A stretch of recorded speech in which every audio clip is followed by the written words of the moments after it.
Good morning, good morning, good morning. It's Saturday, and what do we do every Saturday? We do garden tour Saturday.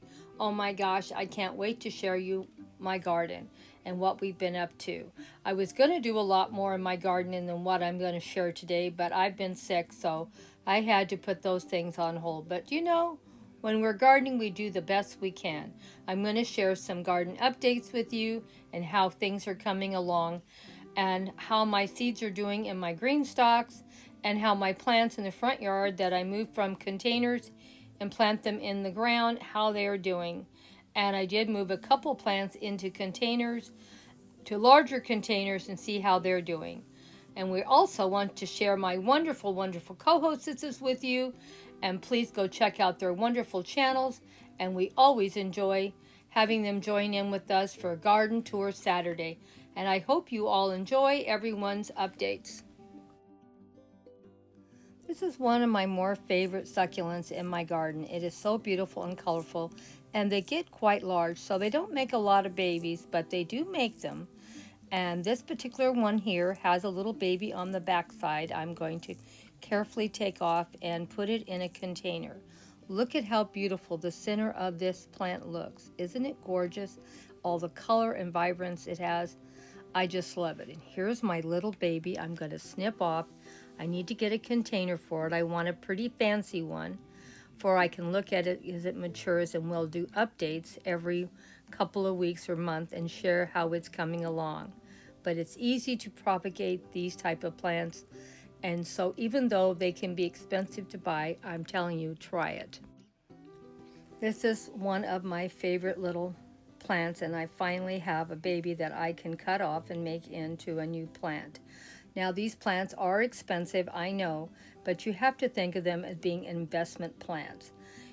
You can make more babies and make more plants, and this was a cutting that I had originally, and I'm going to make a new cutting off of this new baby, and I'm going to get a really nice little container to show it off, how beautiful it really is. So keep coming back for updates, and next week we're going to plant it in its new container. I haven't bought the container yet, but I will find some special, beautiful, pinkish green planter. Well, my roses are looking pretty good. They went a little bit of shock, I think, from being transplanted, but they look like they're still alive and healthy. And as you can see, the carrot looks great right next to it. And this plant I just put in here also, and it looks like it's doing pretty good also. And this rose bush that I planted is looking pretty good also. In fact, I think it looks even better than the other one. As you can see, the flowers look a lot better. I moved a few pots over here, and I'm going to move a few more pots but we can keep the weeds down. I'm tired of pulling weeds and I'm getting too old. I'm going to throw some flower seeds in probably another week or so, probably before the next rain. This one is looking pretty sad still. I'm debating what to do about it. It really is not in a good place because when we get a lot of heavy wind, it just whips it around. Probably it's going to have the gardener move it over further over by the block wall for it to be a little more protected. And here's some more succulents that I moved in here. So I have a lot of containers still. These are just a few of the containers I own and have. And I'm going to fill it up with soil and take cuttings and finish filling this area up with cuttings. Like I said, I'm going to make everything just one big container garden here, for I don't have to worry about so many weeds.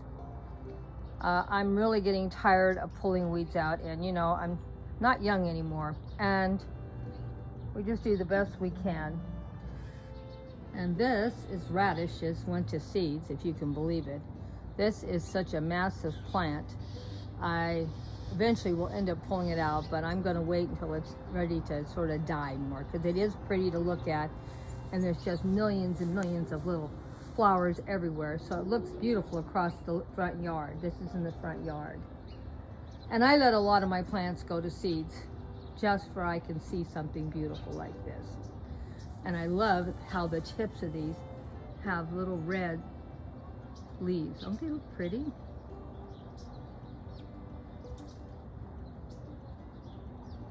So it's very pretty to look at.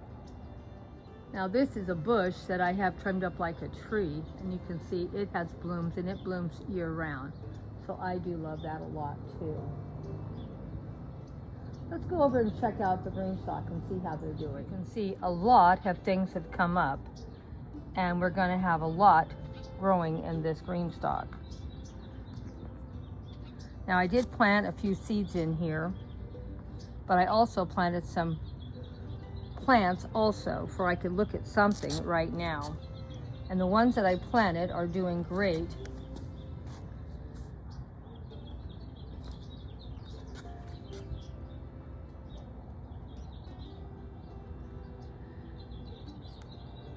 So I can't, it's going to feel good to be able to cut my own cilantro off my plant and then put it in my food so it's fresh. I know there's no chemicals added to it, and it's going to be great. And you can see my little radishes down here are finally showing up, but we can start pulling some radishes out in another probably week or two. They should be big enough to eat. And I will plant some more radishes. For we have, I don't like to plant all my seeds at one time. I like to do a little at a time, for we can have something maturing. If I plant them all at once, everything's maturing at once. That's why I don't do that. And here's some more of my seeds that I've already planted. Like I said, when I planted these green stalks, I didn't do the whole green stalk. I just did a little at a time, for I, like I said, can have some maturing all the time, and I always have something growing. So that's what this one's looking like. Here's some more plants coming up, and here's some more over here, and some more over here. Now I do have lettuce in here, and so there's probably some of this is lettuce coming up. And here's some more of my seedlings that are coming up, and we will be doing a lot more, like I said, in a couple more weeks. I threw some seeds out here, and you can see they're coming up. And I don't know if these are going to do good or not. They don't look too healthy. At least this one doesn't. This one does look a little better. But I noticed I got a gopher in here again, so that could be why I'm having an issue. So we'll see what happens. But we're working our way through the yard, but you can see there are a few babies coming up. So hopefully it'll look a lot better in a few more months. So this is where I'm at. This is what we're up to. Here's a fire plant. So it looks like it's doing great. This was a cutting that we put over here, I don't know, a couple weeks ago or a month ago. And I can see that the gopher is getting close. So I don't know what will happen if that gopher eats any of that root system on the fire plant, because the fire plant, you have to be careful, because the sap that's on it will burn your skin, and it could cause an eye problem if you get that sap near your eye. So if you guys like these plants, make sure to be careful with the sap. Make sure you wash it off your skin as soon as it gets on. I personally have never had any of the sap get on my hand, but I hear it can be dangerous. Now this is another one of my fire plants, and I've had it probably 5, 6, 7 years, and it was a cutting off of someone's plant. And as you can see, because it's out in the sun, it gets really, really pretty. And they get quite large, so you need to give them enough space also. And I love how this one is where it's at. It's just in the perfect corner. But I went ahead and planted some more of these in my garden along this block wall, because I want to fill in this area, and these plants do get big, and that was my idea. So we'll see what happens. And this really has 3 plants in here. This is the fire plant here. Like I said, be careful with the sap. And then I have another plant here. You really can't tell what it looks like. And I have another plant over here. And these were all small, this here was a cutting at one time. And this is a small plant that I bought years ago. So we'll see how they mature and how they grow up now that they're out of a container. These are all in containers. And I moved them all over here, I don't know, maybe 2 years ago. And they've doubled or tripled in size. Well, maybe like they're 3 or 4 times the size, because this fire plant was nowhere near this big when I had it in a container. And I had it in a container about 4 or 5 years, so once it got some room, it just went crazy. So, but these plants here, this one can handle all sun all day. And I live in Southern California, where it gets to 100 to 105 every day in the summer. So, and this plant can handle, not all succulents can handle that much heat. But some of my succulents can and some of them can't. Another one that you can take a cutting and you can make as many of the plants you want. And they also can handle the sun here in California, because these have been out in the front from cutting size until now, maybe 5, 6 years, and they've had no trouble. And we've just cut them back, or they'd be a lot bigger and bushier. So just letting you know what they look like and how pretty they do look. And they do have a nice stem structure. Wait a minute. I love the burgundy color of the stems. Aren't they pretty? Yeah, these are really nice. And these get pretty good size too over time. Like I said, these are all cuttings originally, and they're doing great. So they're easy to, if you want to fill up your yard with things and you just don't want to spend a ton of money, this is a good plant to buy. And it will multiply over a few years. You just take a few cuttings each year and you'll have plenty of cuttings. Here are some more of my California poppies. As you can see, they've gotten quite large over here in the front. And they do very well here in California. And I grow them year round. I buy a large container of seeds every year. Well, I shouldn't say, probably every 2 or 3 years. Because it's such a large container of seeds, you can easily reseed for a couple of years with it. And I just keep throwing out seeds, California poppy seeds, year round. And that's why I have California poppies always growing in my garden. Now these are getting pretty big and they're going to start looking bad pretty soon, so I need to get some more seeds out here before we know it's going to look pretty again.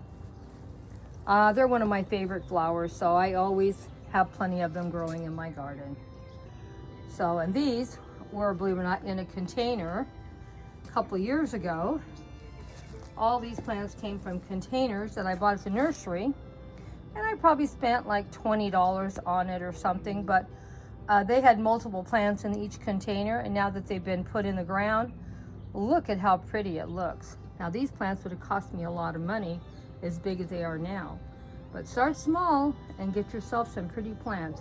Now I had something really large in here that I didn't like, and so I put these large ones in, and I'm really, really happy with them, because look how pretty they look. Yeah, I'm super, super happy with these. Because I just think they look nice. They're not going to get too tall. I can be able to look out my window. And they still look full. I don't have to worry about a lot of weeds in here because there's a lot of stuff in here. So, thought I would just give you a little update of what our garden looks like right now. We'll do a better garden tour next week, hopefully. And I'm going to do a little more planting. I've been sick with the flu, so I was going to do some planting this week, but well, you know, sometimes we get sick. So I didn't really do any planting at all this week or move any plants around. So next week we'll do some planting. I'm going to try to put some potatoes in. I've never grew potatoes, so we'll see how that works out. And I've heard you can grow potatoes in a cardboard box. And I'm going to try that, and I'm going to try growing some potatoes in a grow bag, and we'll try that, and we'll see how it works. So if any of you have grown potatoes in a cardboard box, let me know what you thought of it. And if you're growing any potatoes in a grow bag, let me know. Now, I am up in age. I am not going to be out here digging up potatoes. And that's why I'm trying these 2 different things, and I'm going to see how it works. And which one works the best, that's the one I'll do next year. But I like to have, I know this is going to sound crazy, I probably wouldn't grow russet potatoes because I don't think potatoes are cheap to grow either. But I love purple potatoes, and it's hard to find them in the store, and I did find some seed potatoes that are purple, and so I'm going to plant some of those in my grow bags. And then in my cardboard boxes, I'm just going to grow some small little potatoes that I got at a grocery store and see how that works. That's also another thing. I'm going to get some seed potatoes, and I'm also going to grow some from the store, and we'll see how they do also. It's just an experiment to see which works the best for me too. Well, thank you all for coming by for this garden tour Saturday. Thank you for all your love and support as always.